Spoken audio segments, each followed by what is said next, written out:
Afmontering af pollenfilter på en Nissan Qashqai 1,6 diesel.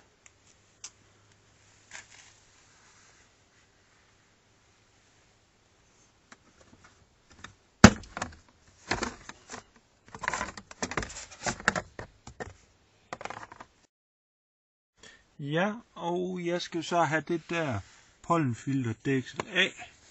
Og det prøver jeg at se, om jeg kan komme ind til nu. Og der tager jeg en skruetrækker og sætter ind. Sådan her. Og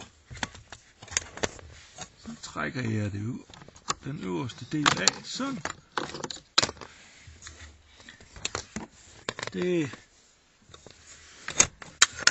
er lidt svært at se, men det ser faktisk sådan her ud.